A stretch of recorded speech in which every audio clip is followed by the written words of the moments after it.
Bonjour à toutes, bonjour à tous, très heureux de vous accueillir ici sur le plateau de TVM pour partir ensemble à la découverte d'un nouveau talent musical, c'est les Zikoscopes, bienvenue.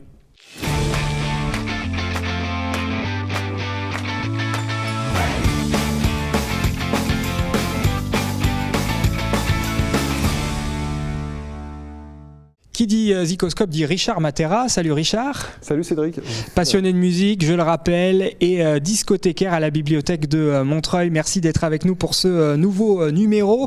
Une invitée plus exactement, va nous rejoindre dans quelques instants. Il s'agit d'Amélie Denarié. Richard.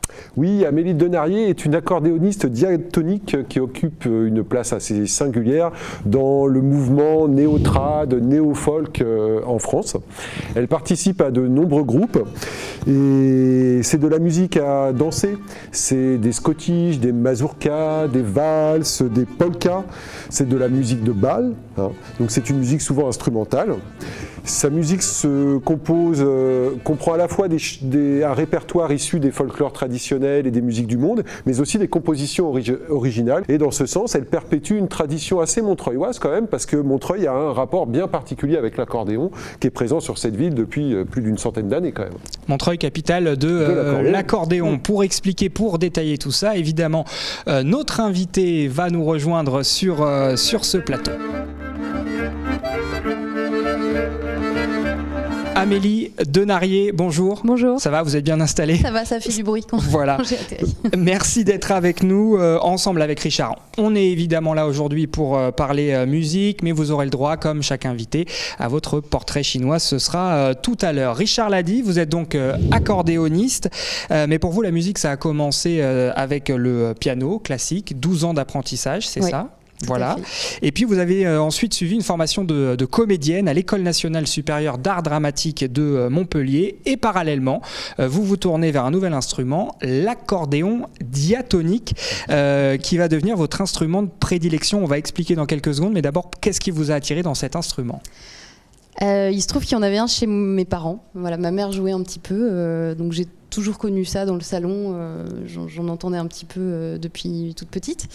Et j'avais toujours trouvé ça très ringard et je dois quand même le dire, avant de m'y mettre. Et voilà, j'ai fait 12 ans de piano classique en cursus conventionnel au conservatoire, musique classique, voilà. Et quand les copains partaient jouer entre eux avec leur guitare, leur violon...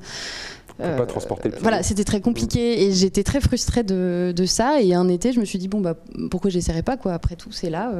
Et j'ai essayé et je suis vraiment tombée dedans. Et depuis, ça ne m'a plus quittée et le piano est passé en arrière-plan, même si ça m'arrive encore de l'utiliser parfois dans des projets. Alors, il existe des accordéons diatoniques et des accordéons chromatiques. Oui. Pouvez-vous nous expliquer la différence ?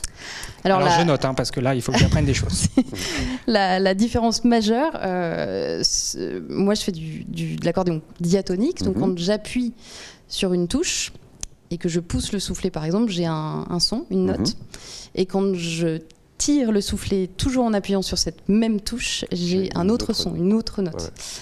Alors que sur un accordéon chromatique, qu'on pousse ou qu'on tire le soufflet, ça ne change pas la note.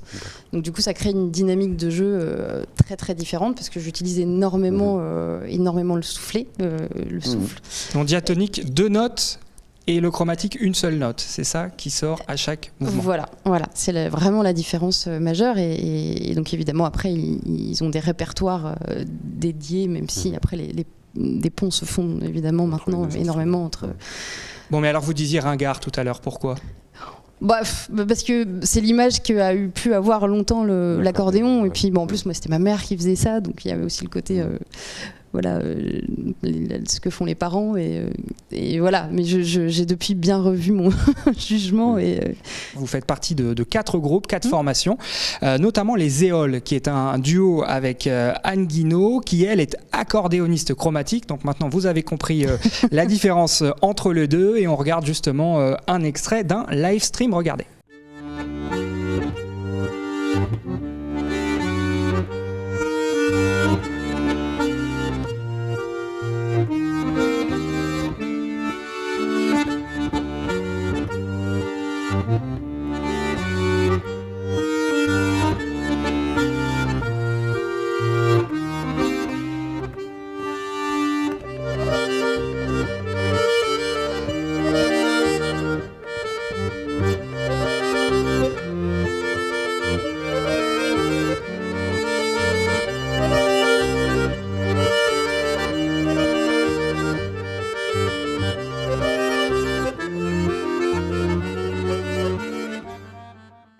Voilà donc pour cet extrait d'un morceau qui s'appelle Poppy, qui est sur l'album Arborescence.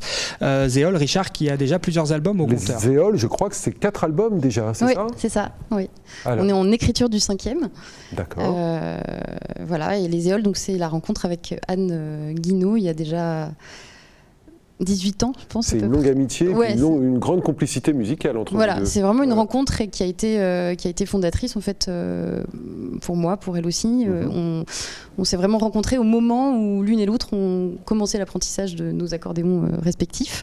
Et puis, comme on a toujours l'habitude de mettre un peu la charrue avant les bœufs, on a commencé à écrire de la musique alors qu'on ne savait pas jouer de l'accordéon.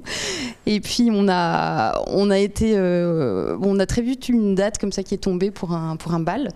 Et puis, comme on connaissait absolument pas trop comment tout ça marchait, on était persuadés que pour jouer la musique des autres, il fallait payer des droits. Donc on s'est dit que ce serait beaucoup plus simple d'écrire la nôtre.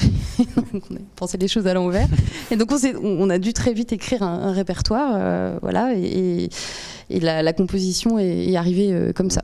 Donc on est dans l'univers des musiques de bal, des musiques à danser. Voilà. Hein. Ouais, donc ouais, avec des valses, avec tout un répertoire de bal folk, donc généraliste, parce qu'on n'est pas issus l'une et l'autre d'un terroir en particulier. Donc on fait pas de la musique traditionnelle, on fait vraiment de la musique à danser, folk ou néo-trad, même si j'aime pas trop ce mot, est pas très joli.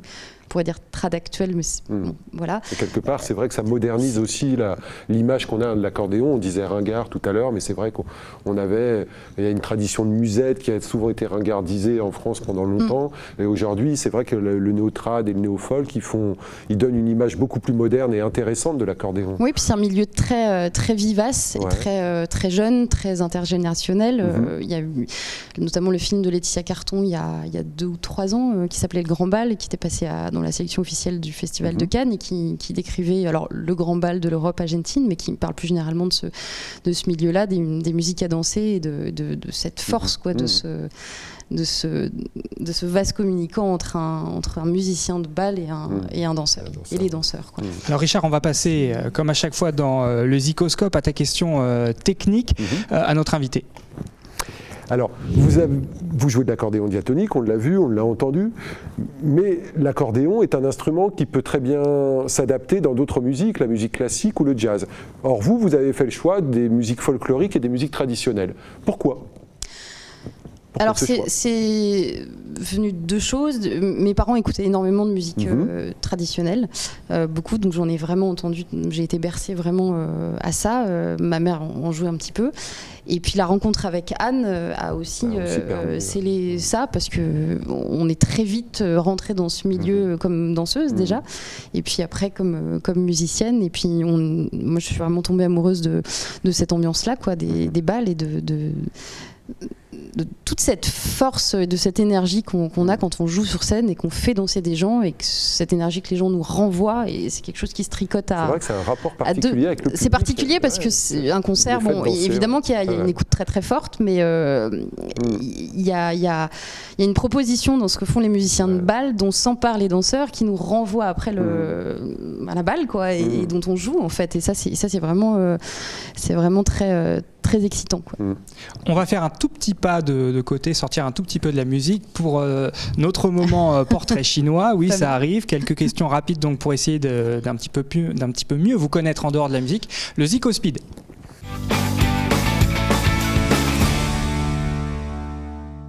Alors 3 questions, vous avez déjà cité un film tout à l'heure, Le Grand Bal, mais vous pouvez peut-être changer si vous étiez un film. Alors Opening Night de Cassavetes. D'accord, pourquoi ce film vous a marqué en particulier ? Alors pour Gina Hollands. Voilà, en tant que comédienne, c'est une actrice totale, mais elle me transporte à chaque fois. Voilà, surtout pour elle. Après, évidemment le film, mais elle est tellement extraordinaire. Donc c'est... Ok, si vous étiez un livre maintenant. C'est difficile. Alors ce serait Les Oiseaux de Tarjei Vesaas. Alors je le dis certainement très très mal, c'est un écrivain norvégien. Et alors là, ce serait vraiment pour la langue très très pure, très simple et très très très percutante, avec des personnages décrits très précisément, mais toujours de manière très simple, et puis surtout son rapport à la nature qui est vraiment omniprésente à chaque fois dans ses ouvrages. Et ouais, ce serait ça. Dernière question, si vous étiez une ville? New York. New York, où vous êtes déjà allé? Oui, où j'ai passé un mois toute seule à marcher. Et c'est un autre genre de nature, mais tout aussi vivifiant.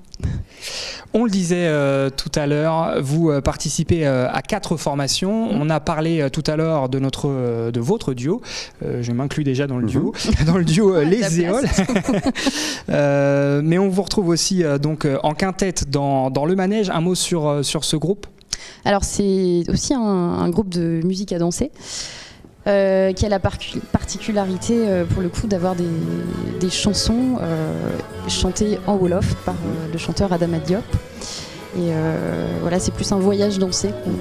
Et puis des petites sonorités un peu électriques aussi de la part complètement de la part de ce fameux Jean-Laurent Kézac et du Belge Gilles Krenen qui est au violon et moi-même du coup à l'accordéon diatonique. Et voilà, donc toujours des compositions sur des danses folk, des danses trad, mais bon là qui part complètement ailleurs et avec un peu ce côté théâtral puisqu'Adama Diop est comédien et que Gilles Krenen l'est aussi. Donc, autre formation, Bodoc aussi. Oui, alors Bodoc, c'est un projet à l'initiative de la chanteuse Angela Flao. Et donc il y a aussi Ronan Yvon, guitariste, qui en fait partie. C'est un projet qu'Angela a proposé à la Métive, un lieu de résidence et de création dans la Creuse, il y a de ça à peu près 4 ans. En fait, elle est partie de chansons brésiliennes, un répertoire qu'elle a choisi de chansons qui l'a touchée énormément, notamment de Chico Buarque, Nazaré Pereira. Et elle a fait des traductions, ce qu'elle appelle affectives, c'est-à-dire sans dictionnaire. C'est un peu ce qu'on peut tous un peu faire quand on écoute une chanson dans une langue qu'on connaît pas. On se raconte un peu comme ça une traduction au feeling, quoi. Ouais, voilà, une histoire, ce que ça nous raconte comme ça, quoi. Et en fait, elle est vraiment partie de ça et de ce jeu-là. Et nous, avec Ronan, on a essayé de réarranger ça à notre sauce. Voilà, ça c'est pour la formation Bodoc. Il faut aussi qu'on dise un mot quand même important aussi de Diato Cello, ce duo que vous formez en compagnie du violoncelliste Mathieu Mitterrand. Et avant d'en parler, on va écouter quand même, c'est plus simple, un extrait de La Femme Fusée.